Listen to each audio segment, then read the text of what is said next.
Il est temps de nous pencher sur le trend des marchés. Les bourses européennes ont connu une journée hésitante au cours d'une séance, surtout marquée par d'importants mouvements sur le marché des changes, avec une poursuite du recul du dollar et de la hausse du yen à l'approche d'élections anticipées au Japon. Sur Euronext Bruxelles, le recycleur Umicore a profité de la nouvelle envolée des prix des métaux précieux. Orindis, la compagnie du bois sauvage, s'est de nouveau illustrée, affichant un gain de près de 15% en un mois. Du côté des baisses, Azelis a fini en queue du BEL 20. Shurgard a également connu une séance difficile.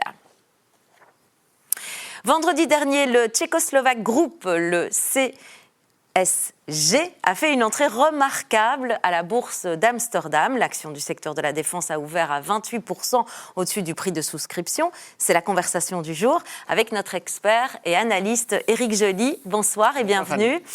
Quel genre d'entreprise est ce Tchécoslovaque Group ? CSG, c'est un des producteurs les plus importants de munitions d'artillerie. Ils ont comme clients plusieurs membres de l'OTAN, également l'Ukraine. En 2024, ils ont racheté une société, Kinetic Group, aux États-Unis. De par ce fait-là, ils sont devenus également un producteur important de munitions de petit calibre. En plus, ils produisent notamment des véhicules blindés ou encore des systèmes radars. C'est une entreprise récente ou au contraire, il y a toute une histoire derrière ? Mais il y a une histoire. Hein. Les origines de la société remontent jusque dans les années 90. Pour rappel, c'est le moment où le rideau de fer est démantelé. Oui. Et donc, ils ont commencé comme ferrailleurs. Ils achetaient des jeeps, des blindés. Et puis, à un certain moment, ils se sont dit, bon, pourquoi est-ce qu'on ne mettrait pas à neuf ces véhicules ? Ce qu'ils ont fait, ils ont commencé à vendre donc des véhicules blindés, bien souvent à des pays non européens, il faut bien le souligner. Ils ont eu le flair, ça on peut le dire en tout cas. Alors, comment l'entreprise, elle se positionne justement par rapport au reste du secteur européen de la défense ? Mais c'est quand même une société qui est assez dynamique. Hein. On n'a pas encore les chiffres pour l'année 2025 dans son entièreté.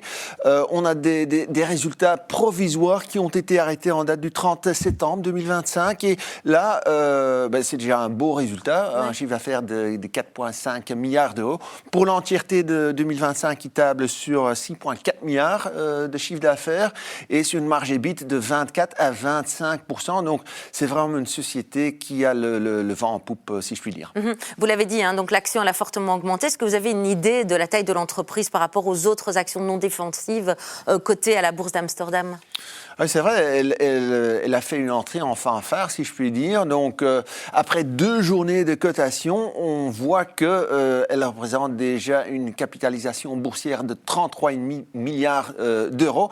Cela hisse CSG à la 12e position, devançant ici des sociétés comme ABN AMRO, Philips ou encore Ahold Delhaize. Le top 3 étant toujours pour, on le voit ici, ASML, Shell et Unilever. Mais bon, cette introduction en bourse, c'était vraiment quelque chose d'assez spécial. C'est quand même l'introduction en bourse la plus importante qu'a connue la place d'Amsterdam sur les 10 dernières années. Et jusqu'à maintenant, en 2026, c'est quand même la plus importante que l'on a vue jusqu'à présent. Est-ce qu'on peut considérer que son succès, c'est quand même lié un peu à l'ère du temps aussi ? Évidemment, on a vu que ça a fortement changé. Hein. Tout d'abord avec le conflit en Ukraine, et puis deuxièmement, il y a quand même le président Trump qui a décrété que les membres de l'OTAN devraient en principe investir jusqu'à 5% de leur PIB en armement et en défense. 3,5% de 5%, ce sont des investissements que je qualifierais comme directs, soit dans le matériel, le personnel, des blindés, des chars, des navires et bien d'autres. Et puis 1,5%, ça c'est plutôt des investissements indirects, des investissements dans des voies ferrées ou encore dans la cybersécurité. Alors est-ce que les dépenses justement de la défense, elles vont continuer à augmenter dans un avenir proche ?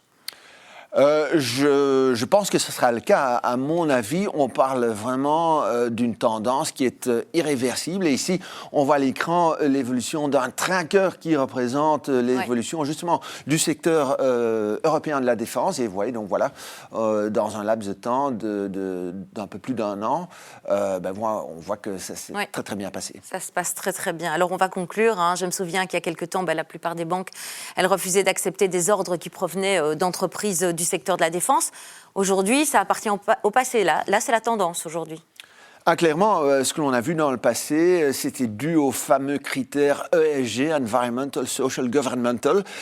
Dans un passé encore récent, on ne pouvait pas acheter justement ce genre de société. Et puis petit à petit, le secteur bancaire a, si je puis dire, changé le fusil d'épaule. Hein. Dans un premier temps, ils ont autorisé à acheter des actions dans le secteur de défense, de sociétés qui produisaient, what's in the name, des armes défensives. Et puis aujourd'hui, vous achetez presque tout ce que vous voulez.